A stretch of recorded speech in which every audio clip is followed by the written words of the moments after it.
Hello everybody and welcome to our Thursday's Andrew Bartzis new teaching show. Today we're talking about the summer solstice.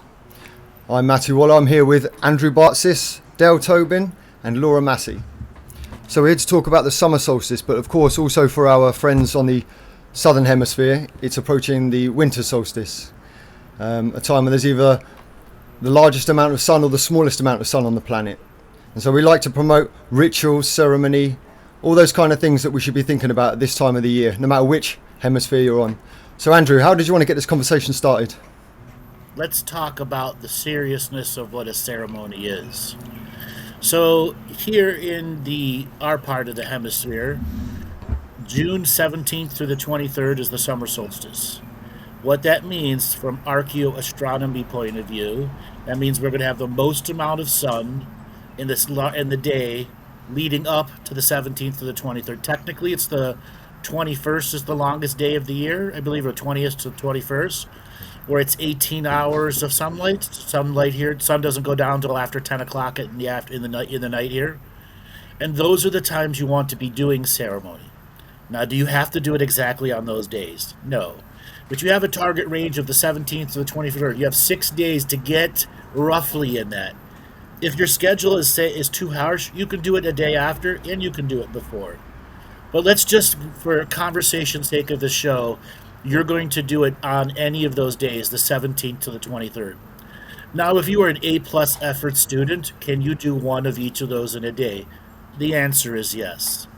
But any ceremony aligning with the solstice is about the work you've done before. 3 months before that, in March 17th to the 23rd, was the equinox, where daylight and night are balanced 12 and 12. And before that is the winter solstice. The summer solstice is new beginnings. So it asks you what you did to create these new beginnings. And the prayer grounds, what have you done to prepare the new beginnings? What have you done to prepare yourself for the new beginnings? What forms and methods have you been practicing to amplify yourself when you're actually in the ceremony? And then the strategy of the ceremony itself. What is its purpose? The purpose of a ceremony is to raise frequency, open hearts and minds, to discover the joy of doing. Then you start with the telling of your story or wherever you left off with your last ceremony. That's the general outlook. So, Maddie, what's it like for you when you do your summer solstice ceremony? It's my favourite ceremony. It's less of a huge prayer process for me and more of just a celebration of the whole year. I do have my prayers, of course I have my prayers, but I allow them just to be very organic and natural. But it's the only time of the year that I stay awake all night intentionally, and I look forward to it very much. So I will prepare in the morning. I get the garden. Sometimes I'll sage the whole garden. I had a wonderful experience once where the sage actually stayed in the garden, and I don't know why. There was just, if there was no wind, but it actually just sat there like a block and it wouldn't go. It was freaking me out actually how long it was staying, you know. The whole garden just sat there smoky outdoors. It was bizarre. And I clean the fire pit, and I always take out all of any left coals that's left, and then sage up the fire pit, and then put all the timber around and bring things out, and I have a whole day of it. And then once the ceremony itself is done, then I'll burn more timber, but I'll stay out with the charcoals all night. And of course the sun just about goes down and then it comes up again, so it never actually quite gets completely dark on that night. And it's just such a magical experience. For me, that, you know, that's my favorite part. It's the after ceremony part where I get to just sit and play with the charcoals all night and look at the stars. Wonderful. And it's the like you were saying, it's the whole year that's led up to that point. And so in that fire, you've let go of the year, and I've spoke about what I would like for the potential of the year coming, and you know what I've learned, what I've earned, and then you just get to like leave that there and have that magical moment afterwards. Yeah. Dale, what's it like for you to do your summer solstice ceremony? So what I usually do is, as I'm doing ceremonial time, I do my inner work separately. So I do my inner work before, during the day. I prepare myself for the evening. I get the fire going around about 6 o'clock, and I have a huge fire till like 11 o'clock. So my night time is kind of like the time I do my ceremonies on the evening, and it will just be basically bringing in more light, celebration of life, acknowledging we're all relations, usually with friends holding space and having fun. For me, summer solstice brings up a lot of stuff I have to work on. So it's an opportunity for me to kind of look into that and look into what my scheduling's like for the solstice period, of what inner work I need to do. So summer solstice, a lot happens for me, and it's interesting as you bring in more sun meditations. I do a lot more sun meditations during it. So the ceremonies are just longer and longer, and the light's still out, and you're like 10 o'clock and it's still light, and you're like, what the fuck, this is weird, but this is great. So it's usually just extension of ceremony for me, and just really celebrating the most amount of light and receiving that light as well. And Laura, what's it like for you? Well, I try and start about after the spring equinox, and I will use the wood, any wood that's left over from that, and then I do regular sort of prayers over that wood. So I'm carrying forward, I'm building up these layers, and if I've done it right, then that wood is also left over from the winter fire as well into the spring fire. So it's a continual alchemy with the wood that I'm using for the fire. And then I start doing my prayers to the bundles of wood. So I'm big on collecting and making, I call them prayer bundles. I just get lots of little sticks, tie them together with string, pile them up, and then if I'm not there to say prayers on them, I actually will leave a recording saying prayers to them as well. So I try and do this preparation, prepare the ceremonial ground or the prayer ground by doing prayers and sending forward. Also in the past I've sent forward prayers and healings and so on to my solstice fire. But the actual solstice fire for me is a time, as you said, of renewal. So for me it will be the victories that I've achieved this year, what's happened to me this year, and then in the previous 12 months, and then the seeds I'm going to plant for the future, what I want to be reaping in the next 12 months from planting these seeds with the beautiful potency of Grandfather Sun. Wonderful. Now, in the world of modern shamaning, it's important to be the modern shaman. So learning how to use technology to your ceremonial advantage is something that I try to practice every summer solstice. It's the MacGyvering, the rednecking, the way of duct taping spirit to work together. Example, so many people find themselves unable to put real prayer over their bundles of wood. I tell people, if you're really serious, go buy a big hunk of wood, like what's called a cord. A cord, if it were in individual chop logs, is about 600 pieces. It usually lasts an entire winter for a standard house. Okay? Now, a cord's about $150 US, plus or minus 20, depending on where you're at. Now, that pile of wood, you're going to have to make sure it's got a tarp underneath it so the moisture doesn't go up, and then a tarp above it. And when they dump the wood there, it'll be about 12 feet round, 5 feet tall. That's how big your pile of wood will be. But in between ceremonies, there are times you should go out there with a chair and do a half hour, 45 minutes of prayer, physically present there. But as I said, the summer solstice is about ingenuity. So what I like to do now is take my Bluetooth speaker, put it on the pile of wood under the tarpaulin, and play my revocations all night long, all day long, until the battery runs out on my Bluetooth speaker. I have also run a power cord to keep the Bluetooth speaker plugged in for days in a row. Now, I don't always leave it on the top. Sometimes I dig a little hole and put it inside there. Okay? What I've discovered from doing that is many of the old me's that are embedded into those recordings become part of the ceremony. And it's a way to bond yourself to the many yous who have grown and to remind you to do something with them. They're there to help. In the ever-present moment, it's their ever-present moment, recording it, helping your ever-present moment now. And as you go to start that fire and you have your sacred logs on there that have the prayer, something I like to do is go and get a Duraflame log. It's a fire log about this big, that thick. A lot of people know what I'm talking about, a big one. But I also will put extended prayers into that, months worth of prayers. So when that summer solstice fire starts, within 15 minutes, it is a very big fire. Not an hour to get hot, not an hour and a half to get through the smoke and the wet wood. That Duraflame log, once it starts going in about 10 to 15 minutes, burns at 600 degrees. No matter how wet your wood is, it'll give off all its steam and burst into flame in 15 to 25 minutes. When you bond your prayers with an accelerated evolutionary log like that, the very beginning of your fire is dance. Dance until you sweat. Dance and sing. Getting all that energy out and adding it to that rapid acceleration of fire, followed by you going down to your hands and knees and beginning the bonding prayers with the ground. Cleansing out what has happened in the last few months. Letting go of the bullshit. Making sure nothing's going to interfere with you at that particular problem. And then bring yourself back to your chair and begin to watch the fire create coals. Communicate with that. Now back to the Bluetooth speaker. Okay? What I like to do is have that Bluetooth speaker constantly playing to the fire. So I am always hearing my voice in the background. And I begin to add to this voice, into this voice, into this voice.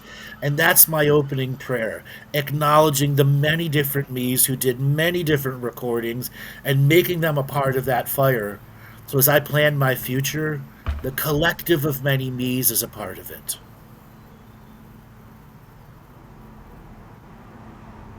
Cricket. Oh. Cricket. I got a cricket. Waiting for you to carry on. So, what makes your unique fires special to you? We will be taking questions from the chat room. So, do people hear audio? And guys, see something in the chat room. Well, our audio is live. Check your audio. Yeah, there are people putting comments that are relevant to what we're talking about, so the audio must be working for others. Yeah. So, Yeah. Gaia, what do you do to personalize your fire? Like tailoring a suit. When you're in the thick of the ceremony, what are your tailored suit fires? And so for me personally, it would be, again, putting that prayer in. Then as you're burning the fire, that prayer energy is there all night. For me, it's adding a lot of wood, getting a high fire, strong fire, hot fire. And it's like sweating out process. On the solstice, I'm always just sweating out loads of shit and I'm dancing. I do a lot of dancing in my ceremonies and a lot of psychic surgery work. So when I'm doing the dancing, I'll be doing psychic surgery work as well. Or if there's anybody else, because usually I do events. I'm not doing an event this year, but I do group psychic surgeries during the ceremonies. So for me, it's just personally how I feel on the night. I try and change things up, but it's just about having the most fun as possible, being at the fire with a smile, allowing yourself to celebrate and not being so serious. Like it's a summer solstice, dropping the seriousness, just allowing yourself to have fun. You don't have to be this serious shaman. You can be this light-hearted, fun person who just loves being in the presence of the fire as well. So I have this transition of me being a teacher to a student all the time, and throughout the night I remind myself and tell myself, you're here, and even if I'm doing events, you're a student, remember that. And I'm like, before I start getting a bit too serious, I go back in student mode, then I go back into teacher, then to student. So for me it's like a contrast of doing the teacher stuff when I have events, but still maintaining being a student, still having that funness of, this is a new experience here, this is like people do when they come to a fire for the first time. I'm always allowing that to be present, so I'm always not become rigid in my journey and so on. Maty, how do you personalize and tailor the fires for you as after it's already gotten going? What do you do? I've just already gotten going. Well, the build up for me is the feminine part of the ceremony. So that's the part where I take a lot of care in how everything looks. And I enjoy that part a lot. So that's the softer, and then the opening part of it for me is more masculine. That's where I build up and build up and build up, and it becomes, energized, and then once the fire's going and I sit down into prayer, it's a relaxing, and I will make sure I'm on the earth, and I relax everything about me, and then it becomes just a natural flow. But I burn a lot of frankincense as well, and I have all of my sacred objects that come to different types of rituals, ceremonies, and so forth with me. They're always there as well, interacting. And yeah, I do lots of different things. Like some points I really connect with the fire itself and just try to drop the prayer and feel the energy of the fire, and then the fire starts to move and crackle and speak back to me, and it's a playful energy once it's going. I don't really plan too much what I'm going to say. I just have a general theme of what I know needs to be expressed, and it's the build up and the build down for me that I enjoy, all the different flows and motions of it. So we got a question from the chat room. What if you don't have a place to make a fireplace? Do we need fire? Now, I have personally answered this one many times. The answer is you got to learn to improvise. If you cannot have a fire, do you have a charcoal grill?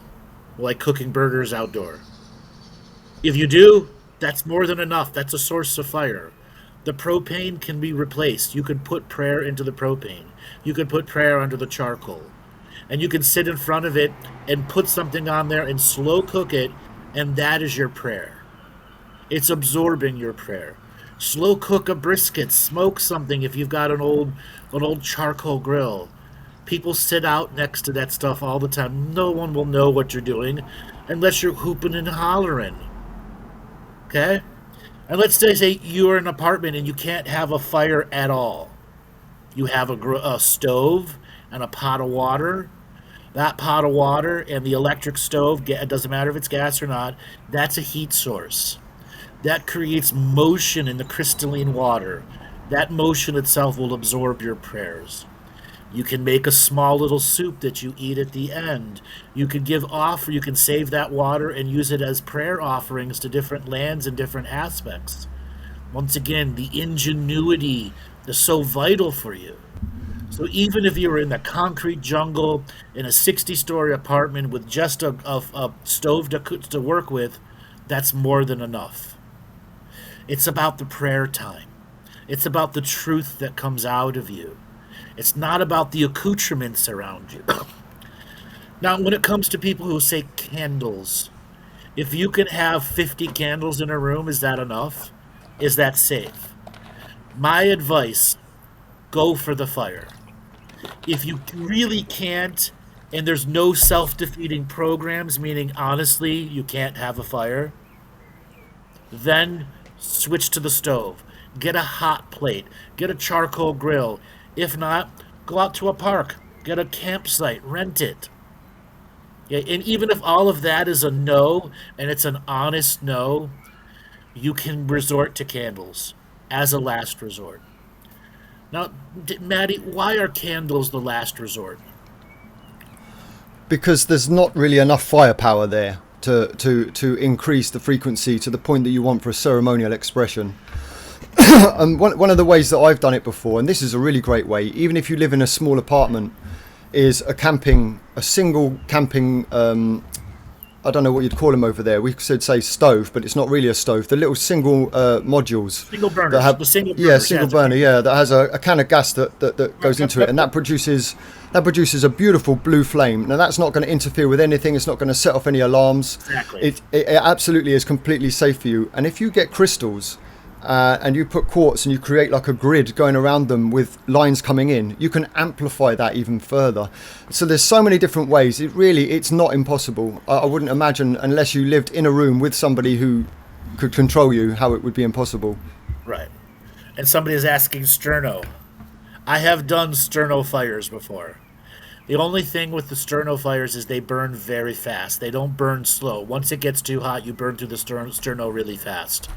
A lot of people are like, isn't it supposed to keep stuffed plates for yeah, but it actually, if you take the top off and don't half top it, it burns really, really fast. Okay? So you have many answers right there. You've got the camping stove. You could have a hot plate with a power cord run to it. Again, ingenuity.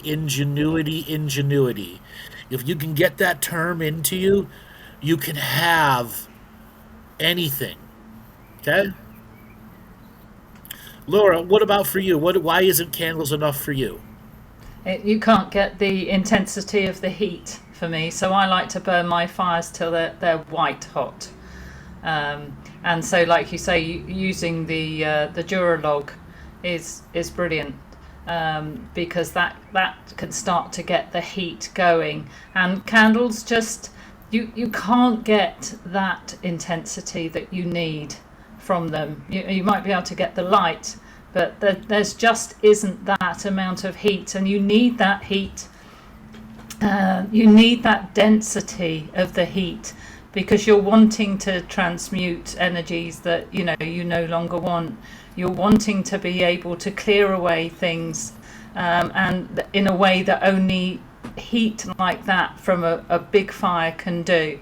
And I've also used like one of those throwaway barbecue trays. You probably have them over in the States as well, which is and take it down to the beach. When I had a problem doing it at home, I would just go down to the beach. Nobody knows you're not having a barbecue. You just use that as the basis. Nobody knows. No. Exactly. Nobody knows. So, Dale, what do you do for why our candles aren't enough, and what can you add to that? So I'd say candles, all you have to do is really picture yourself with a lot of candles, then picture yourself by the fire. So the candles and the fire are just very similar but so different. So just imagine now. Apples to elephants. Yeah. Like I said, apples to elephants. Yes. An apple to an elephant. So if you picture, say, 60 candles right now in front of you, then you change that image and look at a fire. Fire dances, fire moves, fire communicates. I'm sure the candles do, but the fire has such a different elemental frequency. And like Laura said, there's that heat at you, and it changes and it gets very, very hot. The experiences are very different, because you can use candle for magic, you can use candles for clearing out chakras and psychic surgery stuff as well. But specifically fire for me is just such a different experience. And experiencing them both, go out there, try the candles, then try the fire, and have your own experience from that. Yeah, can I add something, Andrew? Because Sure.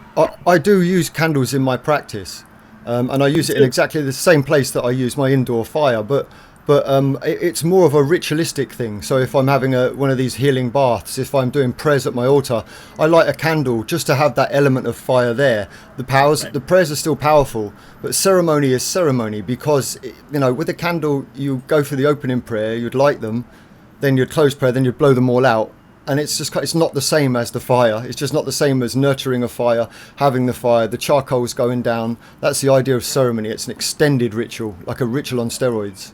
Right. So now I want to talk is, once you have a fire going, keeping it alive by adding wood and turning over the coals. The turning over the coals is a vital part of the fire ceremony alchemy. Your poking stick or implement or tool is going into that fire. It's hot energy. You're creating breath and air for the fire. So learning how to manipulate the fire like a masseur, not just flipping things over and making the fire go out. So it's vital that we learn that process of turning the coals, so that when we turn the coals and get the fire to breathe more and add more wood onto it, it gets stronger and more intense, and the fire reaches out and touches us at the core. And then our core opens up and sends more into those coals that have opened up. So learning to be a fire ceremony practitioner is learning how the lifespan of your fire, how to bring life to it, how to slow its burn down, how to get it very intense to match the prayers and dance and words and actions that are coming through you and out from you and around you. So what do the coals mean to you, Maty? How do you work with the coals? Sorry guys, somebody came in the room. The coals are the transmutation part, aren't they? That's where you get to really sit with the energies and allow that, because it gives off a very intense energy. And I like to, like you say, I play with the fire, so I know how to. When I've got it like that, I know I can control any fire I want, because anything I put onto that is going to ignite. So, I can choose to move them away and cool them down, or then bring them back into the middle into a pile and get it all heated up again, and then put on some more logs. And that process, I eke it out over the whole night. And then when I like to, by the end of especially a big ceremony, I like to have a big pool of embers, a big thick pool of embers, and I create like a hole in the middle and make just like a symbol of like, you know, the eye symbol. And I always do that. I've done that ever since I started, and then I'll just sit there and watch that right until the very moment. And that's the endurance part, because I've got to take it right to its end. And that's where I'm sitting there and I'm so tired, but I know all of that's just happened. And I mean, the feeling that you have inside yourself is unlike anything else, isn't it? It's almost like a medicine journey. It really is like a temporary medicine state that you enter into by the time you get right to the end of the charcoals. Right. Those trees are ancestral offerings from the tree. That wood has wisdom of that tree being offered to you when you are turning the coals of the grandfather and grandmother and brother and sister trees who have offered their life as service to you, the ceremonial practitioner. And when you accept that energy, accept yourself being the sacred fire tender, once again giving life to that wood to be of service once again. Okay? Those trees have been activated by photosynthesis during their growth. And as they turn into fire, that light comes out through the fire and can be a powerful, rejuvenative soul energy to you.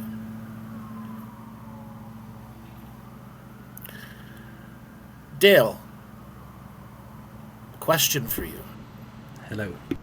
How do you open a ceremonial fire with a prayer? Give us an example.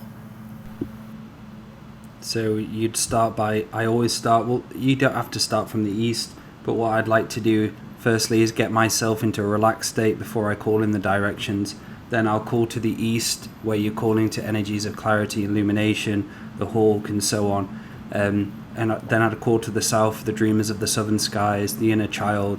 I'd allow my inner child to come sit by the fire with me, and I'll give him a hug and let him just play around. Then I'll call to the west, which is our dreams, our goals. So as I'm praying, I'll be focusing, and so as I do the ceremony, I'll map out where the north, east, southwest is on my compass. So as I'm doing the prayers, I'll be praying to each direction.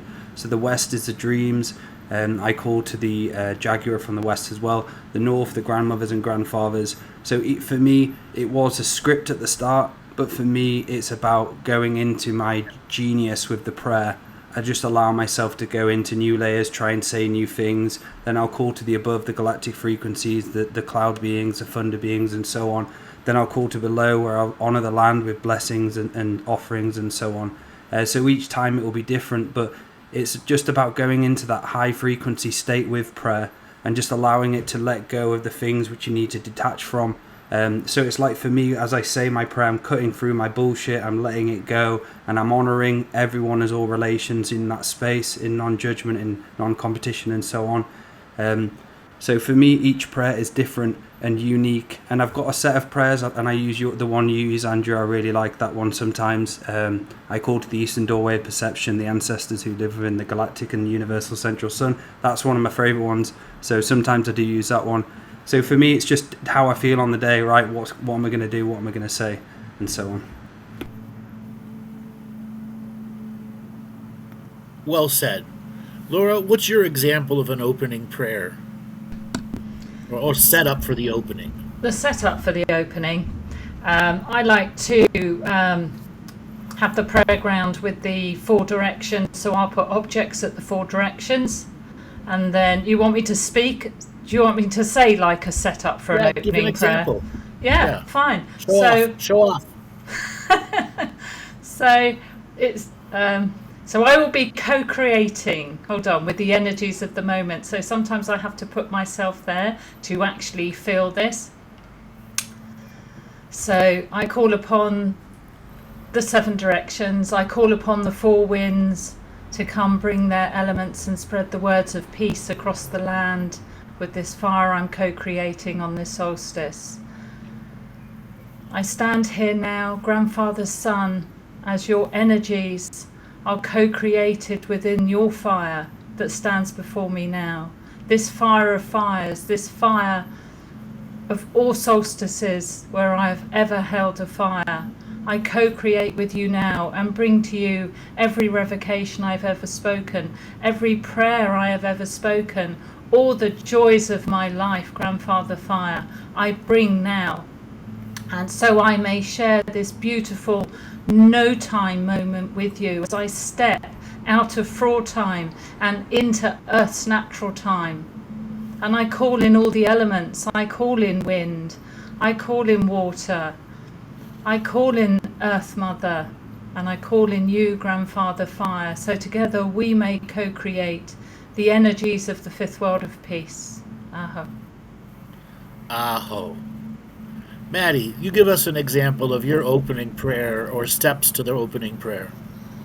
So what I do is, the first thing I do is I say, I call to my sacred frequency of life force, that part of the prayer.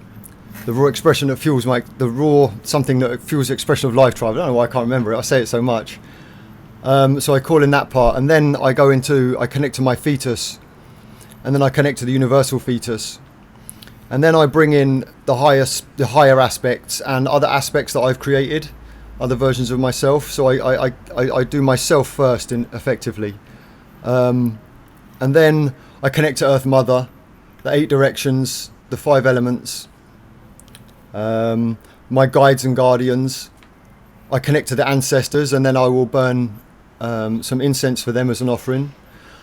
Then I go to more of the celestial connections.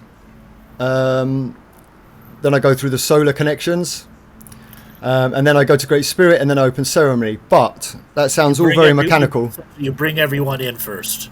Yes, but populate your ceremony. Yes, but the trick is, there's sometimes where I'm doing one of the indoor fires, and I will just blitz through it because I for whatever reason I've got to get to the fire needs to be done, and so it's not as ceremonious, but when I want to make an expression, each one of those that I go into, like the 8 directions itself, that could be a 15-minute prayer. So, each one of those sections that I go to, because when I say guides and guardians, obviously I'll begin to name guides and guardians. And when I go to the ancestors, I'll give an empowered prayer, something from the heart. And each one of those connections, it's how poetic, how spontaneous I can be when I'm opening up that ceremony that builds up the energy for the ceremony itself. Wonderful. So everyone, you now have how to set up a fire, why candles aren't enough, and if you can't have a fire, a way to do it on your own stove. So there is no excuse. Anytime we are trying to do ceremonies, we will discover we will argue for our limitations. Let's talk about arguing for our limitations when it comes to just doing a fire or doing anything. So Dale, what can you tell people about how they argue for their limitations to not do? So an example would be, you're planning a fire ceremony for summer solstice.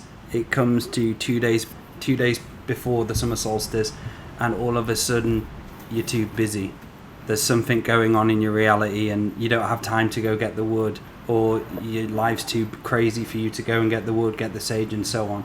So all of these things will come into you, these self-defeating habit patterns, programs, which try and stop you from doing it. And a lot of people argue with themselves, then all of a sudden they haven't done the ceremony and they're like, oh, well, I was too busy. I'll do it tomorrow. The do it tomorrow thing. and I've learned from the do it tomorrow thing with my journaling as well. Like, there is a part of me sometimes I've said, I'll do it tomorrow. And I go, I go, hey, motherfucker. It's like, shut up. Like, get yourself up and go fucking journal. Like, it just comes out of me. So it's about noticing that. And you've got to look, like, planning ahead is important. Finding when you do have that time to go ahead and do it and commit to yourself for the love of yourself to go and do it. And you will have these things which come up for you, arguments like happen in the house or the kids go crazy before, but I'm so used to it now, I just kind of like laugh at it and see it unfold, but I choose not to step into it and let it affect my ceremonies. So I even have it sometimes and I laugh at myself when it comes out my mouth. Well done. Laura, what can you tell about the process of arguing for your limitations and recognizing it in yourself? Yeah, you got to see, like Dale was saying, I see the programs that come up all the time that say, I haven't got time to do that. It's more important I do this and this first. And you really have to overpower those programs, because we do have busy lives. We do have other things going on. We do have family, children, so on, the dog to walk, shopping to be done, all the things that go with our day-to-day life. And you can always say there's something else you have to do. But if you keep doing that, you're never going to get to do it. So I have to focus on overriding the programs. And I actually see the programs. I actually see them come up, like Dale was saying. And I can feel it, like I'm about to go into an argument. Well, I can't do this now. I really haven't got time. I'm too tired. And that's where, like you've always taught, it's the courage, commitment and discipline. That is where it really comes in, because you've got to use that to override those programs that will stop you doing the preparation, let alone the fire on the day. So another thing I do is I actually agenda it, so I calendarize it. And just like everything else has to be done on that calendar, like an appointment, this is my appointment with the fire. This is my appointment with preparation for the fire. I can't skip that appointment. You know, that's on there, and I've got to make sure I do that. And that's the only way for me that I do get joy in it. It's not the only way I stay disciplined to do it, but it helps you in times when you could get caught out just simply by tiredness at times. Just, it could be something as simple as that, or someone's asked you out somewhere and you'd really like to go. I want to give you another example of arguing for your limitations. I can't have a fire. What if somebody sees me? I can't have a fire. I don't have wood. That's arguing for your limitation. When you begin to see those instant answers of why you can't do it, part of your journey is to instant answer why you can do it, why you should do it. And yes, my lawnmower in the back is starting. And the thing is as well, isn't it, Andrew, that these are invitations to grow. That you Yes. shouldn't sit there and think, oh God, my programs are over. You know, what it is when it happens and you recognize it, that gives you an opportunity to move through it. And so you know, right. And the more of them that you have to go through, if you have to go through a whole section of those over the weeks leading up to it, and you eventually get to have your fire ceremony, the potency behind that fire ceremony, Exactly. it will have that energy in you because you made it. You made it. And it can't be, exaggerated enough. That is the inner journey. Exactly. That is the inner journey. And if you're one of those people who has broken procrastination, who has broken the arguing for limitations, like Maty said, when you have that fire, magic will be there waiting for you as a gift. So I want to give some other examples of arguing for your limitations, ones that are really, really subtle, like what is my husband going to think if I do this? What is my girlfriend going to think? They're not spiritual, they're Christian. Are they going to call this of the devil? Okay? Or the worst, you get in front of the ceremony, you open and start it and do nothing. You just sit there. Nothing to say because you're in a deer in headlights. Is that an affront to the fire or the program's owning you right there? It is an affront to the fire. You made sacred because you're not in your body strong enough to say something. So what are some other examples of arguing for limitation? Anybody got an idea? Well, I had one this morning. I had one today. I had to get some stuff off of the internet, I was doing it all just work on the computer. And so there was something I had to do and I figured right, okay, we'll do that tomorrow. So I got everything else sorted out, and then I found myself sitting here just looking at the wall. Because, and I was like, hang on a minute, I'm literally just doing nothing. So I was like, oh, fuck. And I had to go back, right, I'm going to do it right now. There's no leaving it till tomorrow. And I realised that was what was happening, just sitting there doing nothing. And I'd put it off for no reason whatsoever. And then I found that once I did it, it was done so quickly, and then all the energy just goes psh, and opens up for better things. Mine was Anybody finding else? my voice. Yeah. I really couldn't find my voice, and I didn't want anybody hearing me. I'd be sort of sometimes barely a whisper, and then I'd think, oh, if they heard me, what would they think with this strange language I'm using and so on. But after a while, you realise it really isn't honouring the fire unless you're going to speak out in a potent way and co-create with that fire. You're being meek, which is something I really had to work on, and I've had to work on quite a lot. So the fire has really helped me with that, because I didn't want to let the fire down. I wanted to be there and co-create with it fully. And in the end, I forgot about whether anybody heard me next door. I forgot about whether anybody was passing, what they would think. When you get so in the moment with your flow of those prayer words, then it becomes just a beautiful co-creation, and the rest of that doesn't matter. It becomes irrelevant. Exactly. Becomes irrelevant. Now that you've heard about arguing for your limitations, now we're going to talk about flipping the frequency on any program inside you on the lead up to the ceremonial time. I'll do it tomorrow. And what you tell the I'll do it tomorrow person, tomorrow's not a day on the calendar. What day on the calendar are we doing it? I'm holding you accountable, program, and if we don't do it that time, program, you're fired. You have to hold so much of spiritual journey is holding yourself accountable to doing. Okay?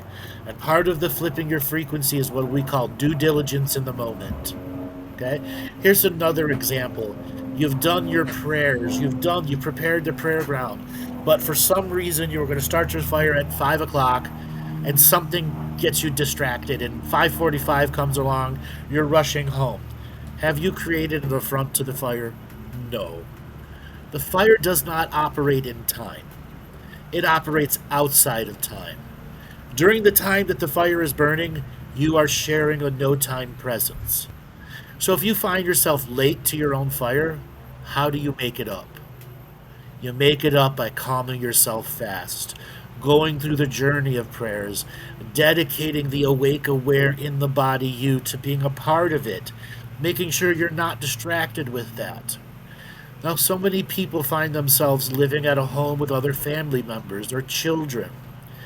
If you are a young mother trying to do a fire ceremony, you are better off having the kids by the fire, a part of it, than you are stuck in the corner watching the YouTube, possibly potentially screwing with your head. And a lot of mothers, well, what if I need to say things? They won't understand mostly, okay? You can give them marshmallows to cook, and they get to share their innocence with it. You get to use prayers around them, even teach them a little. And if they're safe around the fire, they're not obviously running headlong into the fire, and they got their fire sticks, and they're being peaceful children, go about your ceremonial business. If they ask what you're doing, I'm creating a prayer. How about you do one? What would you want to come next week and next month? What toys do you want? Where do you want to go? Tell the fire. So mothers with children, it's okay to have your babies around the fire if it's safe. Don't worry about that. The same with your pets. It's when the neighbors unannounced come over. That is a breaking of the boundaries. The standard boundaries that you have for family members, especially the young children, is okay. It's different. You got a 15-year-old coming up and yelling out the door, "Mom, when's dinner?" And you yell back, "It's in the refrigerator." The kids should know to not yell. Okay? Prepare the children ahead of time. I'm doing my thing. Interrupt me. I'm chopping a hand off. Okay? Or taking your phones away. Okay? Enforce those boundaries. So Laura, in the beginning, you had that meek voice you had to find. You had boundary issues. What can you tell people about getting over the boundaries that don't want you to do anything? You just got to enforce them. So I would lock the back gate, and I gave instructions that unless it was an absolute emergency, I wasn't to be interrupted for anything at all. And that was just being strict like that was the only way I could make sure that nobody would interrupt me. And if a neighbour did call out over the fence or something, honestly, I would ignore them. I would not be distracted by that, because hopefully they would hear me speaking, and then it would be, well, we better not interrupt her. So luckily that didn't happen too much, but it did take a while to actually be really solid in the decision that you weren't going to be interrupted when you're doing the fire. So you could take the time. You need that time, and you need that co-creation and honouring of the fire. And there should be nothing other than an emergency. And if that emergency happens, then you close down. But you close down. You never ever walk away from an open ceremony, from an open portal with that fire. You always close down. And if you come, even if I was going to the garage nearby to get wood, if I hadn't got enough, I would just close it briefly and then come back and open it. I wouldn't Exactly. disrespect the fire at all. So there's a fine line between a ceremonial fire and a recreational fire. During many of your ceremonial fires, it will naturally become a recreational fire because you close it down with your own frequency, but you open it up with one more prayer. And that was what Laura was trying to say. When you truly are distracted, you brought your phone with you. Turn it off, okay? Or don't even have it by the fire. Making sure you have all the opportunities. You have your drinks ready. You have your little snack ready.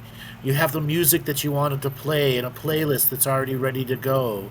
You have a blanket to lay down on if you want to. All your stuff is prepared. I had a list I used to go through for every fire to make sure that I was taking absolutely everything out there with me, a bottle of water and so on, everything that I'd need. Can I add something about the children, Andrew? Sure, go ahead. Because the process for me, it was kind of, I find it easy to not allow adults to come into the sacred time. It's very easy, but with the children, it's very different. And I initially had is Laura echoing?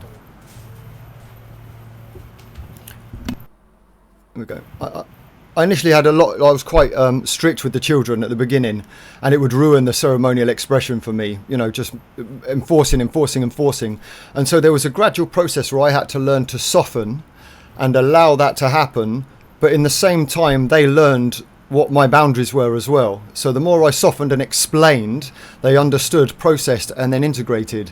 And so over the years, as my ability to be calm around these types of scenarios has developed, so did my flow of prayer, but so did their discipline with me. And where it comes to, because I do some in the main living space when I'm doing with my the rubbing alcohol, and there's always people flitting around. Sometimes I will say, can you give me just the space for half an hour? But if it's unavoidable, and there are prayers that I need to say that are not for the children, then I do the internal prayer. So I can do a mixture of external and internal prayer. So if you're at a ceremony with children and the prayers are okay, but if you've got something to say, you can easily flip it inside and do it with as much poetry and power as if it's external. It just takes a bit of practice. This is vital. That's why it's okay, especially young mothers with young children, 1 year old, 4 years old. As long as they're safely in a high chair or in a comfortable place where they're not going to have any type of injury or get smoked out, having their energy there is wonderful for your journey. It can help soften you and get you to that playful energy where you can play with the fire and use the mommy voice on the fire and get some of your true hardcore feelings out. And the children won't know those words. They will know the frequency of letting go. And watch them come and give you love. And watch them. Yes. They pick up on the energy. When I'm sat at my altar, oftentimes the children will walk past and they'll kiss on my head and then keep walking because they feel the energy that's coming from the process. Yeah. Now, another thing, when you have a ceremonial fire, there's ancestral work. I always like to leave an extra chair at the fire for the ancestors to come and sit. Sometimes when I'm really serious, I'll set up 6 or 7 chairs. And I'll be in my spot watching the ancestors come and fill up the chairs. And I'll add offerings, different ceremonial offerings that I've made over the year on each chair. That's the way I do it. Laura, what can you talk about inviting the ancestors to be a part of your actual conversational fire? You're muted. Joe's muted me. No. Okay, You're unmuted. I'm here. Okay, yes, I love doing the fire next to my ancestral shrine to start with, and then I will dress up the shrine, with some wildflowers or something, some grasses, anything tied together. And for the day, I might put bunting on the shrine as well. I want the ancestors to be there and be part of it. And I've got some logs, some wood logs, seats that I will put round the fire, and I would also do them a brew on the fire. So I have my pan on the fire and boil up some water and might make an ancestral tea. And I definitely talk to my ancestors. I give them space at the fire and use the fire as a portal of connection to them, so we can establish some sort of communication beyond what I do maybe day to day, because the fire, especially a solstice fire, is that extra special fire, and you know the ancestors are enjoying it, and we dance as well. I mean, I know they dance because I dance and they're dancing, and we're all having a good time, and it's like it's tea, it's sharing something that's brewed on the fire, it's sharing the fire, it's sharing the whole energies, and yeah, it's a very enjoyable time to have them to your fire. Yes. So Dale, what can you add about on the fire, ancestors around the fire? So what I do is when I call to the north, call to the grandmothers, grandfathers, the Blue Road ancestors, is through my fire, like my dad's crossed over, he's in the ancestral home with my grandma, my nan, my great nan, and as I do it, I see them as residual images of what they were, but I know that isn't them in this present moment. But then I call to the lineage back, so I bring all the, obviously the ancestor, the lineage in, and I just see them surrounding me. There will be times I cry, because obviously I do love them, and when I see my dad's face and my mum's face, not my mum, sorry, my grandma and my nan, I do get tears most of the time. So as I call to them, I see them just walking up to me, and I just, sometimes I grab the hand, or I grab like my dad's hand or my grandma's hand, and I'll just see like my nan's mum. I've never met her, but I can see her, I've seen pictures of her, so I see her as well behind my nan. And it's just like family coming together, and there's that feeling of they're always there, they've never left, and it's just such a special honouring to be part of it, and them to be part of here, me to be part of them. So for me, it's using the image of my ancestors, but then expanding through it by going up the lineage and calling to them. And it's a bit like a meet up, like a soul family reunion, where we're like, oh, hi again, guys. Wonderful.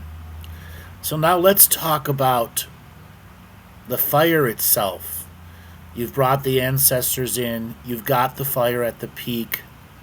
Then there comes the moment you feel the first form of tiredness. You've raised your frequency, the fire's matched it. Now it's time for inner peace. Maty, what are those inner peace next to the ceremonial fires like for you? These are the moments where I feel like maybe the fire needs to speak. And so what I will do is I will begin to... sometimes I will begin to build the fire, or move it around. But oftentimes it just takes... Or I'll feel that moment's happening, and I'll build up so I can, make that moment longer. Build up the fire, blow into it, get it going, and then sit back. And then I try to not allow the monkey mind to run too much, because sometimes I'll find myself in a thought and I think, whoop, and have to bring myself back.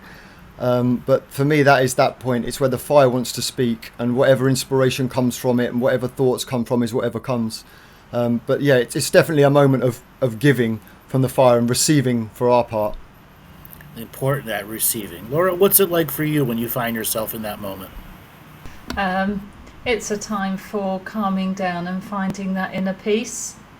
So I will sit with the fire and, just like Maty, watch the smoke, watch the coals, watch the wood, watch the flame, watch the colour of the flame. I do have a quiet time by the fire. There will be a time when all the sort of the singing, the poems, the speaking is done, and you just want to sit and have that really gentle, peaceful... it's still a co-creation, because you're both sitting in a meditative... The fire and you is almost in a meditative state, and you're just listening to it hissing and crackling, and you might have some water on there that's gently bubbling away, and it feels like a lot of the verbal, the out loud, name it to claim it stuff is sort of done, and now it's sitting with that and letting that settle and letting that process happen before maybe going into whatever your next stage is. Dale? So I would have a moment where the fire calms down, and the kind of like the coals are there and the embers, and you can see it, and it's like, as it's like going up and down the light of the embers, like bright down, I have like a contemplating processing time where I feel like I'm held by the lands. I listen to all the nature around me, and there's just a beautiful sense of stillness and how beautiful this world is, and how I'm part of all all that is, was, and ever will be. And there's just that moment of where I'm processing what I've done, processing my life, and I think gratitude comes into me a lot there. When I'm looking at the fire and I'm celebrating and thinking about what happened in the ceremony itself, but I'm seeing how great my life has become. I'm seeing what choices I have made. That final bit for me is about looking at, like a child looks in the fire. I'm just staring and I'm just receiving and processing and going through those motions. And that's so special to me, like feeling part of the land, hearing the birds, hearing synchronicities all around you. Like you'll hear a fucking owl go, whoo, like call to you as you're like in the ceremony, and just stuff like that just makes it so magical. So yeah, processing for me is that silent time of connecting to the land. So the next thing I want to talk about is shaman tricks. Tricks and magical tricks. Since the dawn of fires, shamans have shown a story through the fire. They put on stories and storytellers, and the fire can respond to their words. And then there are times you bring something to the fire so that it answers back to you with a pop, a snap, a crackle, a blow, an energy.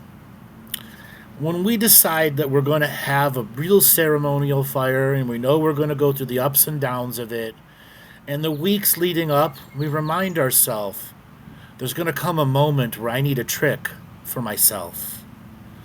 One of the easiest ways you can do is go buy 2 big, that's right, stick matches. You can break off the the tips, and then take a little piece of tissue paper and just twist up the tip in the tissue paper and get a few hundred of those. Quite literally a few hundred of them. They're very simple to make. You can over ingenuity. I know people who put a little bit of Elmer's glue on it, because Elmer's glue, when it goes under fire, it makes a color. Okay? There's little things that you could add to the tissue, such as copper shavings, metal shavings, that actually changes the color to the fire. So when you start throwing these in, you're giving new prayers. It goes psst. So what I like to do, when the fires reach that point where I want to do that, I'll take the coals and I'll open them up, and I'll make like a big triangle and pull the coals out.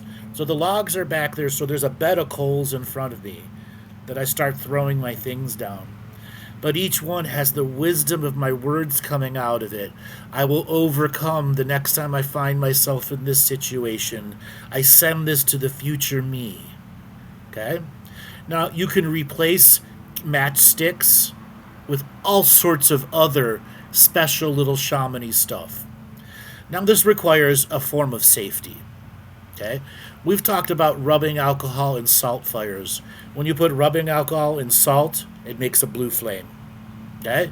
You can take said tissue papers, put a little stone or a pebble in it, dip it in the rubbing alcohol, and throw it in. And before it'll even land, it'll burst, and you'll watch the pebble hit. If you are able to truly be safe around the fire, there are all sorts of little things that make noise add to the fire. In the past, I have used standard black powder, not gunpowder for modern guns, 1800s and 1700s black powder. You obviously never have the powder next to the fire, but you can prepare the same little pinches inside the little tissue paper and throw it in there and go, poof, have a noise. Also with the rubbing alcohol, you can put it into a squirt bottle, and from 2, 3, 4 feet away, shh, woof, shh, woof. Don't put it on mist, and make sure you're not dumb about it. But actually having those 1, 2, 3, 4 squirts, all of a sudden it's a massive blue fire on top of your white that's pulling you in. Those alcohol also absorb prayers, powerful prayers that go through that stream and straight into the core of that fire. Now, another trick I like to do, when I get my fire to its peak, its hottest, the biggest amount of coals, what I would have done for days ahead of time is I take a wheelbarrow and I fill it up with water. And then I put 3, 4, or maybe 5 logs in there to make sure that they are soaked for days, wet to the core. And that when that fire is the hottest, I will add 1, 2, sometimes 3 or 4, because my intention is that hot fire is making steam mixed with smoke. And then I will turn them so the steam is constantly being let out. And these logs will speak and sing like a chorus, pop, hiss, hiss, all sorts of unique musics and noises. Okay? Now, another thing you can do is if you have your hot fire really, really, really hot, you can take small amounts of water, like something in like a squirt gun, and squirt through the top of the fires. But your goal is to hit the fire with the squirt gun or the spray gun. Why?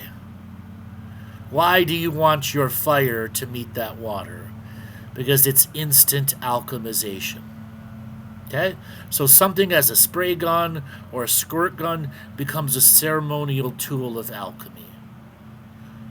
That's so one what of tips, the... what tips do you guys have for others?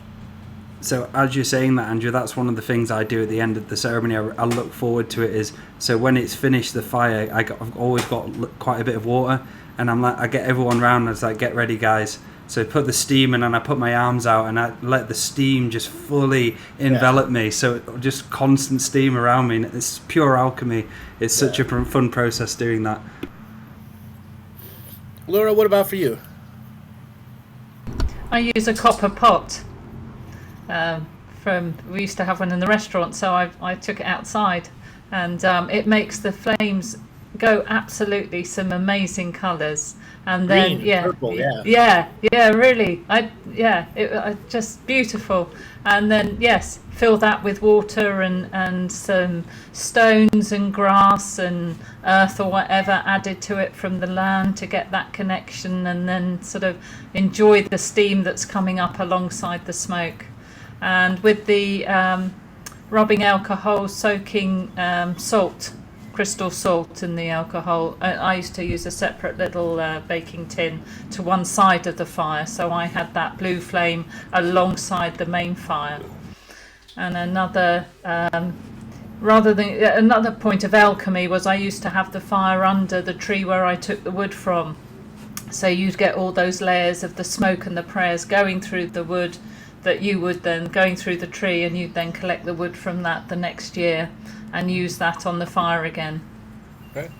Also, women, you can use some of your blood from your periods in these fires. Blood is a powerful alchemy tool, especially when you're in a high ceremonial fire. Maty, what little tools and tips do you have for people when they reach that spot on the fire? They got to bring out those extra things.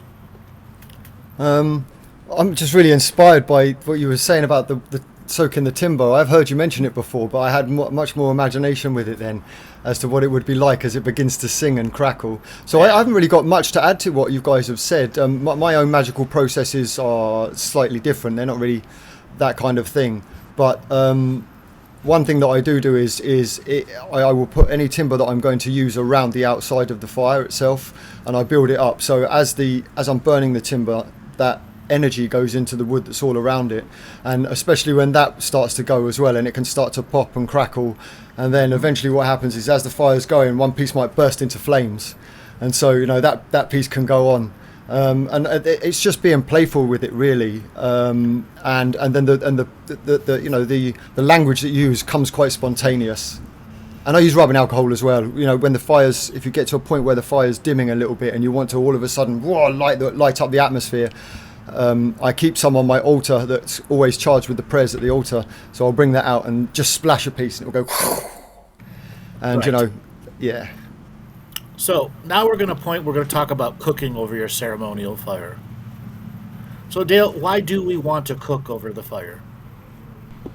Because it's extra alchemy and extra, I'd say, magic and healing for yourself, because all of the prayer of the ceremony will be in that food or in that soup, and you'll be ingesting that. So as part of the ceremony, you'll be drinking this ceremonial energy into yourself, and it'll heal you beyond words, because all the alchemy of the prayers are put into that food, the magic of the moment, the sacredness, all of everybody's energy they've put into the ceremony itself is there as a physical form of food. And as you eat that or drink that, if it's soup, You have obviously such a great healing into the gut, into the intestinal tract, which can help with your dreams and all sorts of connections to ancestors. Wonderful. Laura, what do you like to cook when you do your ceremonial fire? Well, I do the ancestral tea, but usually it's chicken bones. So I do like a grandmother's broth, grandmother's soup on the fire, and I will also share that with the land.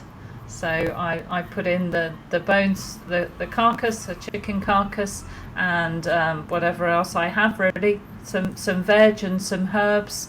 Especially if you've got something that's growing on your land, I think I've got some few herbs that I added into it as well. So again, you've got that co-creation with the land, which then with the prayers overwards, I will share with the land or leave a cup of soup for the ancestors as well around the fire.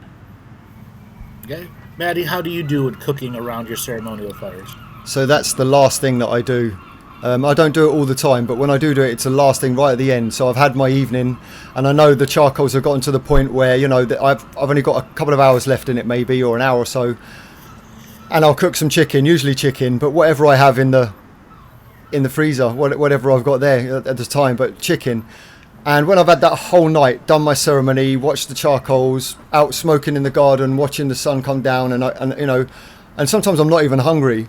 But when that chicken is the best fucking chicken I've ever had, it is just stunning, and it just finishes off the whole thing for me. And then I'll just wait for the charcoals to go out and get myself to bed. All right, so when it comes to cooking, one of the easiest things you can do is buy one of those little triangle things that fit over the fire. They have a little chain that hang on them, and a little holds a pot. That's called a Dutch oven. You can get the Dutch oven for about $12 online, and the little triangle stand for about $15. Absolutely invest into those things if you are intending to do a regular ceremonial fire, because there's going to come a point where you really want to do the inner work. And with a Dutch oven, you could cook literally anything in it. I have cooked entire pizzas in the Dutch oven, from yeast with hot water I boiled over the fire, and flour that I had a special bowl that I rolled and kneaded and everything, and then I put the dough to rise in the actual Dutch oven that I had at the highest level, so it was right about bread proofing temperature, and it took about 2 hours to prepare that yeast. And then I just spread the oil and the butter on the inside of the pan after I rolled it out and put it back in there, put all your toppings on, put the top down, and in about 20 minutes, your pizza's done. When I'm serious, you can cook anything in a Dutch oven. I am serious, anything. And I highly encourage all of you that part of your ceremonial fire have cooking, even if it's hot dogs on a stick. Okay? Just prepare ahead of time. There's going to come a part of the time of the fire where it's not about the words you do anymore. It's the actions and how you choose to receive the energy in you. You've put all that energy in it. It's time to ingest it. Ingest it in such a way that it'll bring you to the Dreamtime fires and help you go through even more. Now, like Laura said, soup is so simple to do. Any leftover bone. Do you really need to drink it or eat your bone soup? No. But if you add a few veg in it, you can. It just becomes a beef-based, a bone broth soup. Okay? Or you can go full-on faux noodle soup. Cook all the beef bones on the fire, and you have a bone broth, and just throw your glass noodles in there. Okay? And a little bit of green onion. Exactly. You got a faux soup right there. There's all sorts of ingenious ways to incorporate cooking. I highly, highly recommend that ahead of time, be it hot dogs, a steak, just get the cooking implements that you're going to need. Now, like Laura said, oftentimes I like to set up my fire where I can pull out coals or have a little small twigs so I can have a couple bricks with a grate on top of it, so I have a kettle there. Okay? Kettle for my tea or my hot chocolate so that I don't have to go in and heat it up there. Having that a part of it too. Okay? Giving yourself all the unique opportunities for this fire to pay you back. Okay? What type of things does anybody else like to cook? Anybody ever cooked a pizza by a fire? And just something to add there, Andrew, what you were saying about the tea.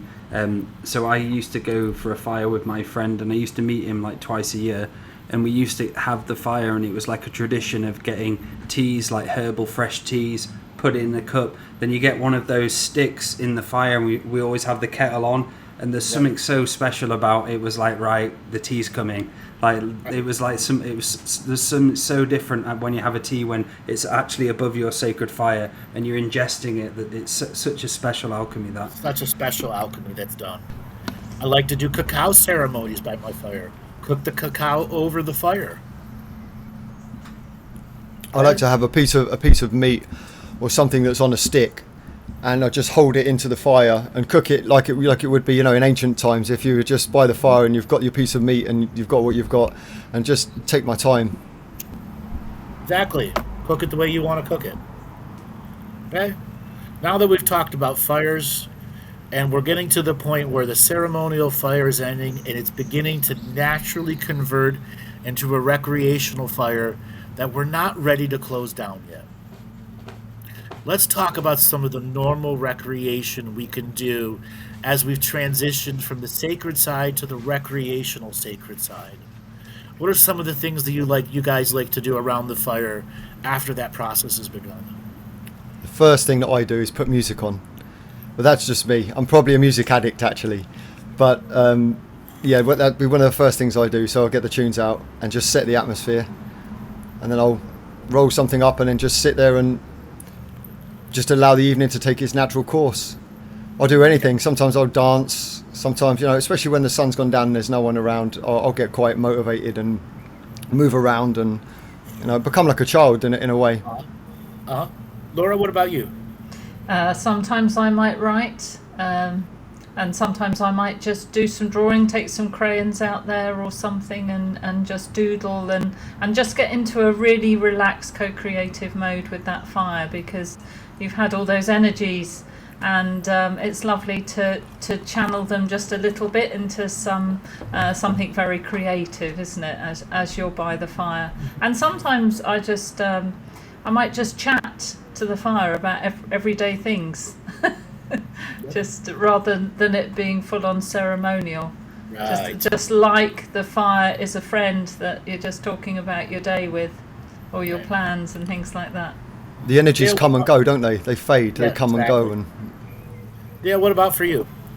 I'd say I like to lay down a little bit. So as it's finished, I just like to lay down, relax, and just the fire's at my feet and I can just feel the warmth. And it's just a kind of surrendering process at the end, just having a bit of a rest, but knowing that the fire's still there with the noises, the popping and everything. So for me, at the end, I like to have a lay down, or I do have a chat to the fire, maybe say a few things about what I want to do or what I want to let go of, or what the fire showed me in the evening. I thank the fire and maybe say, for what you've shown me this evening, I honour you and I appreciate you. And so there are many different things, but I do like to have a nice lie down and just hear the fire and feel the fire at my feet, the warmth of the feet as well. So it's a good idea to journal. If you're new to fires, when you reach that time where it's just recreational, journal. What did you happen? What's going on? So I see a question in the chat room. Can brewing beer count as well as your ceremony? Absolutely. It could be your entire ceremony. Okay? Any brewing itself, brewing wine, brewing beer, brewing hard alcohol, that is bringing something to life. The key to the fire, it's life. Alcohol has yeast in it. That's life. So yes, brewing beer can count. Do you need to brew the beer by the fire? No. But if you do, that's A+ effort. if you got it started by the fire, if you got all of your stuff together and and then you brought it all out around that ceremonial fire, and then you started it off at that fire, then that becomes sacred. I've got other brews that I have in the house. I mean, it becomes sacred anyway, but it's just added energy to it. Yeah. And I have one that's all around the house from previous brews, and there are times on these kind of fires that I'll bring all of the bottles out into the garden and put them around the fire and create a circle around the fire and charge them up as well. Then once the ceremony's done, they go back into the house. Right. Now I'm going to talk some heresy. And I mean heresy because there are times that I will bring my laptop out by the fire, because I know my internet will reach there, and I'll watch a video. Is that heresy? What is that? That's you co-creating with the energies of the moment that you've Being at created. peace with the energy. Yeah, because Knowing full well I've done my due diligence, and I'm at that recreational point where I can recreate with that energy. Now, I don't recommend everyone at that time bringing out and putting it on, but you get the understanding. What does it take for you to get a recreational mode? What's it going to take you to be at peace? Sometimes it's the video just playing in the background that you're ignoring that brings other things to your awareness and attention. Okay? When that It's like- fire ends, I don't always want to go in. Yeah. It's like you have to learn to become from the human being into the ceremonial being. But then when you become the ceremonial being, you have to learn to bring the human being into it as well. So at the beginning stages, if you were on your devices loads, you're just not doing it right. But as you progress, in order to not be a zealot, sometimes you want to express those parts of yourself to the fire. Share that, whatever you do in your leisure, but you're doing it in a way because you know it's sacred and it's a co-creation and you're at peace with it. And it's also taking the serious stick out your backside. Right. But the closing ceremony's done. I put on stand-up comedians and laugh my ass off. Yeah, that's great alchemy. Okay? Yeah. Music. Sometimes, I'll put on, a movie I have never seen before. And I'm sharing that experience with the ancestors. And that's wonderful. They don't watch TV on a regular basis. I remember years ago I watched North by Northwest with the ancestors. Okay? They loved the movie. Okay?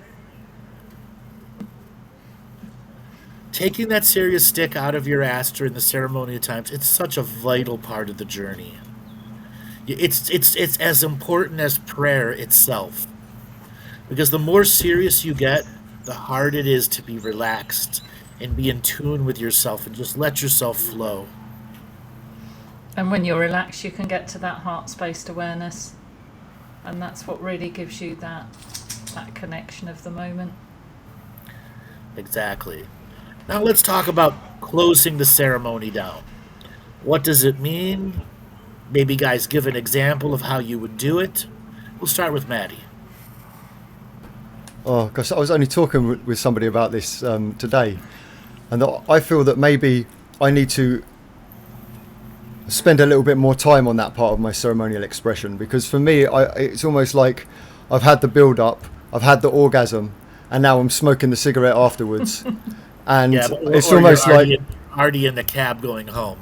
Yeah, that's right. But but that cigarette afterwards, I only smoke half and chuck it on the floor. But so it's very much the same mechanically as the opening. It's just that there's not as much going into depth in each one of the connections that I'm calling in. I just bring those connections and then I just release them from the sacred space. So it's for me, it's not a particularly long process. It's more powerful on my indoor fires than it is on the outdoor fires. Laura, what about for you? I will be thanking the fires and going round to the 7 directions and the winds and everything that I have involved in the co-creation of the fire and this portal, the ancestors.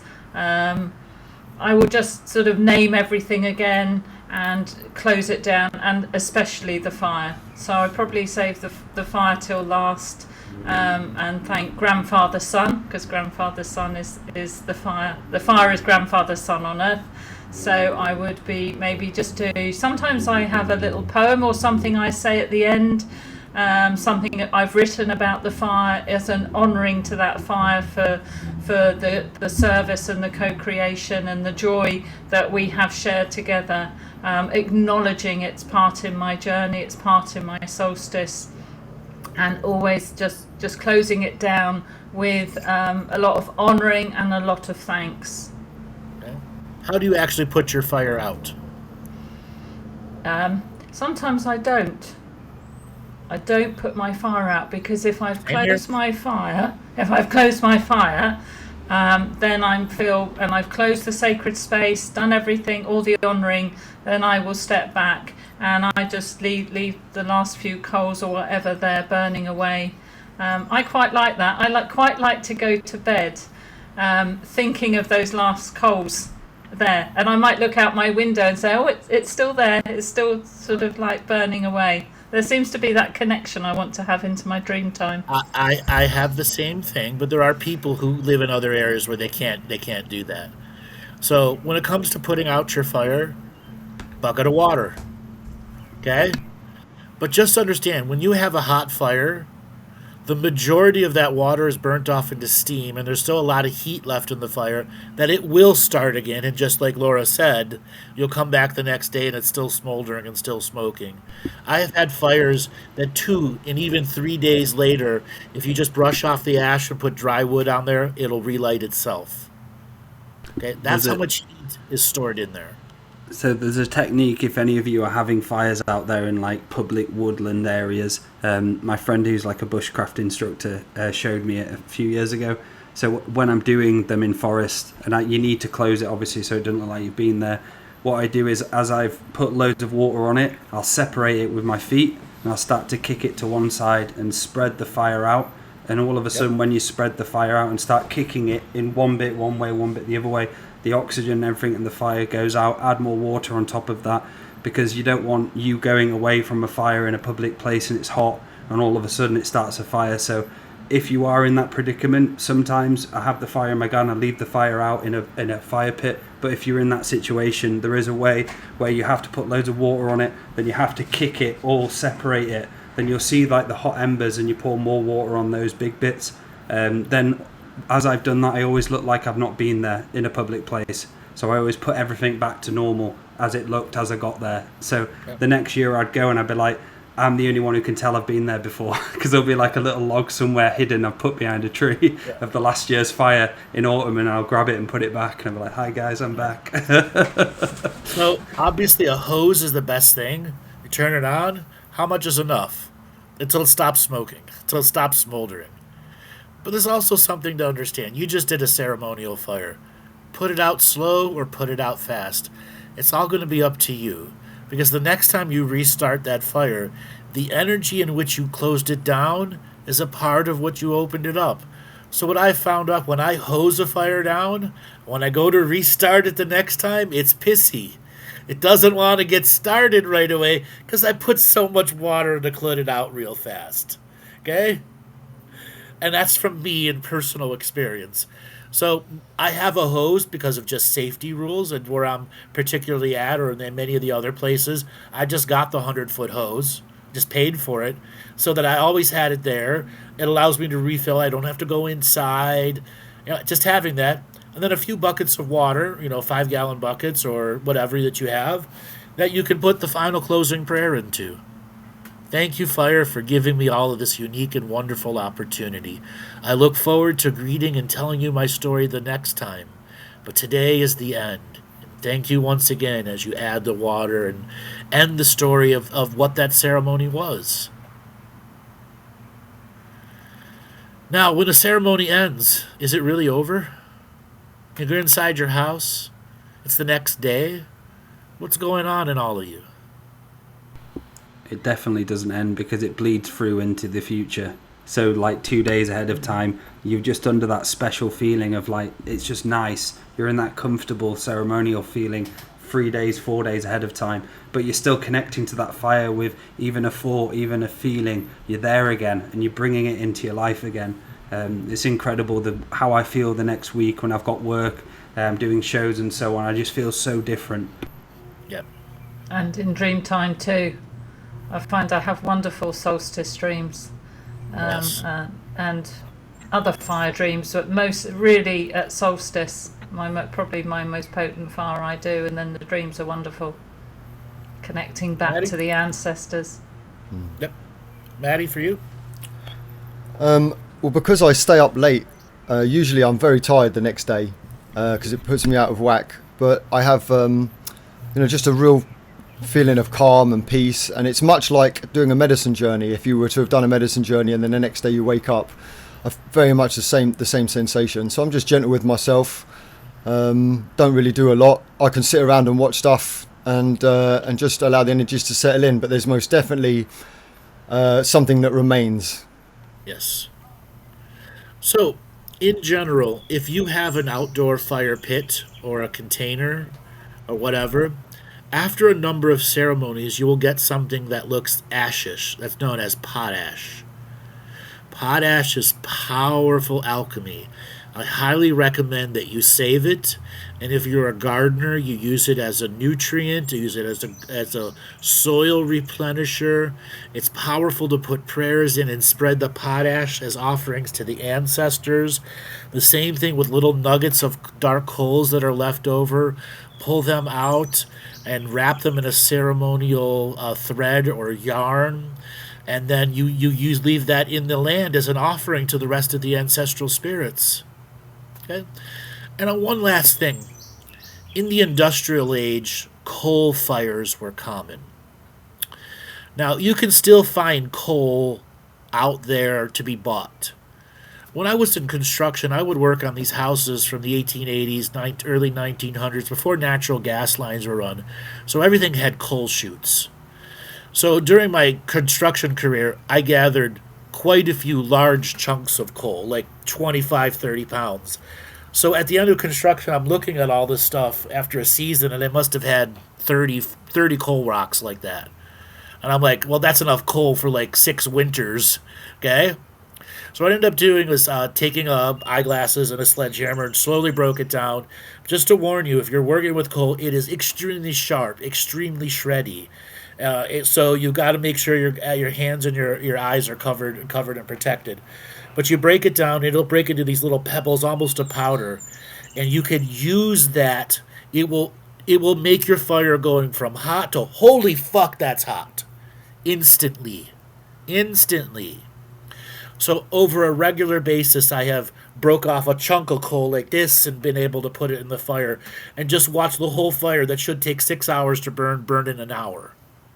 That's how fast it adds to the consumption. But I use that for my growth. Okay? I use that for my growth. And there are all sorts of other things you can use for your growth. Example, when you start your fire, you've got your pile of rocks. Rearrange the rocks every time you do a fire. Why? Because every fire is different. Everything's a new wisdom. Learn how to make a back wall.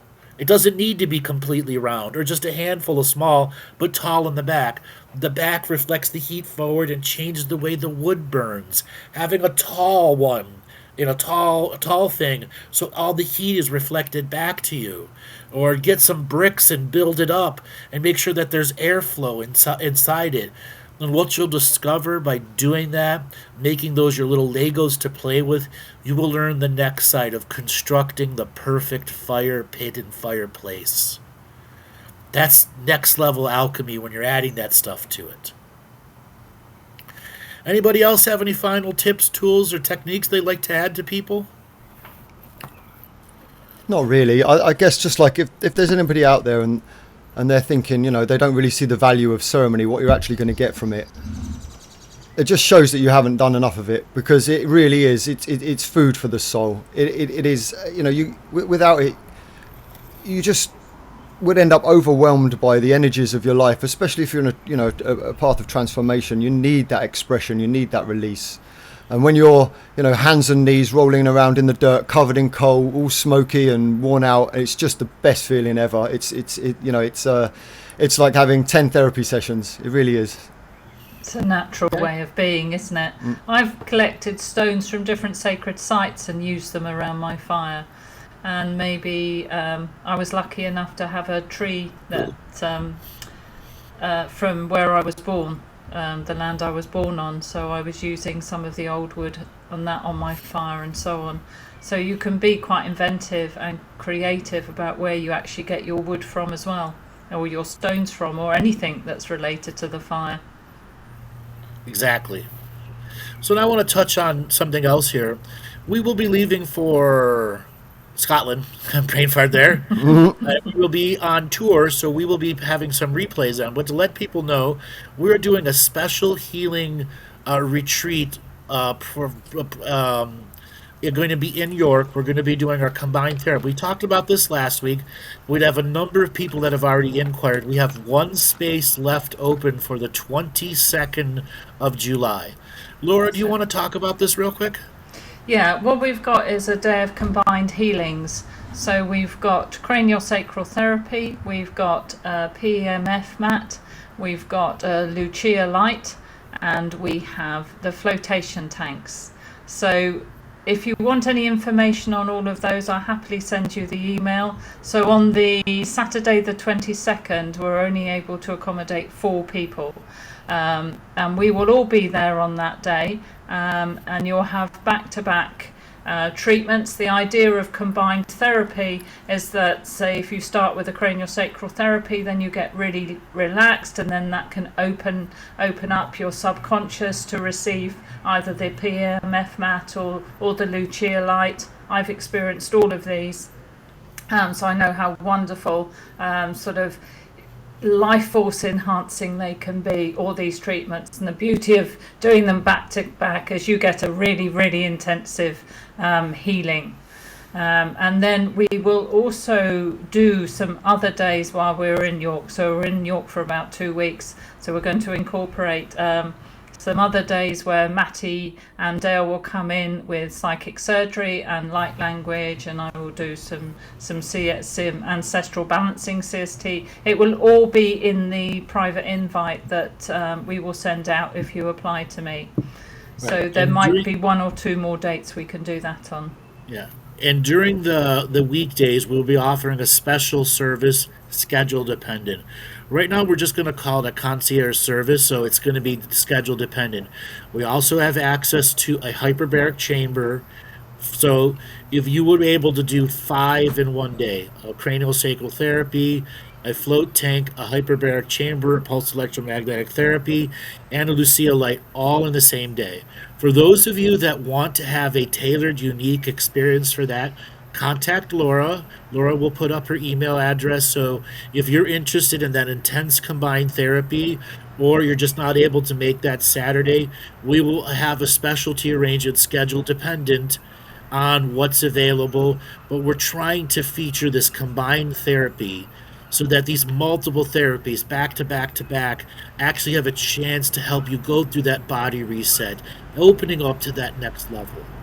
And the space that's left for the... Sorry, Andrew. Go ahead.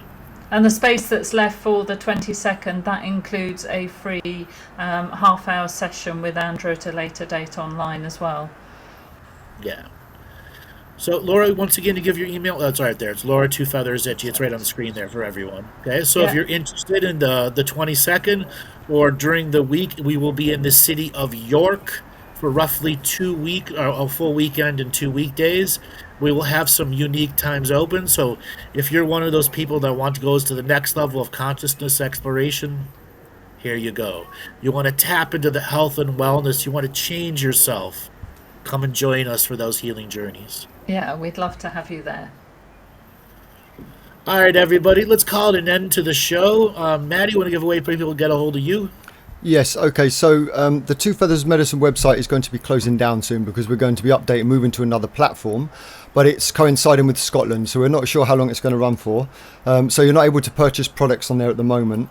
But if you want to contact me directly by email for private sessions and so forth, it's Matt Waller, MATWALLER. Oh, that's the wrong one. Excuse me. Oh yeah, Maty Waller, MATYWALLER, Two Feathers Medicine, spelled out at gmail.com. Okay, Laura? Excuse me.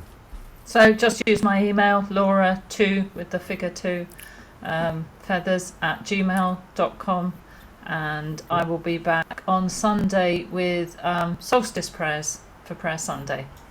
Dale? So if any of you would like any soul surgery, go onto daletobin.com. My website is being redone. It's almost done. It's actually live, but there's a few things I'm adding onto it. So I have a workshop training course, the last one before I head to Scotland for a while. So if you want to come on that, it's the 19th and 20th of June, 6 till 9 p.m. UK time. So head on to daletobin.com to book and learn psychic surgery or have a session with me. I'm also developing a new psychic surgery training workshop as well coming up. So yeah, thank you again, guys. All right, everybody, you know who I am. We are also in the next mentorship season. So those of you who are interested in being a mentorship student of mine, as everyone on this class has been here, we are starting our next one. It'll begin the second week in September. You can go to my website, andrewbartzis.com, sign up for it. What you'll do is during that time of the mentorship program, which is 2 months long, you'll get 2 free half-hour sessions with me, and you'll get 8 hours of class time with the rest of the people. So you get the personal time, you get the class time. I have a powerful set of teachings. This will be our 6th mentorship class that we've run. And for any of you that has already been in the level 1 or the level 2, the next level is also beginning. So for those that want to keep continuing on, the next level is available. Just go to my website and you can sign up there, or you can have a private session with me. And for those of you who are wondering, a next level personal interaction with me, I do offer private mentorship. I have only 2 to 3 spaces available every year, and those will be opening up in the month of October. So for those of you that are interested in a more private, longer term mentorship, you can also contact the website. All right, everyone. We will see you tomorrow for our Friday night fight night game stream. And we will catch you again for the next show. Later, everyone. I hope.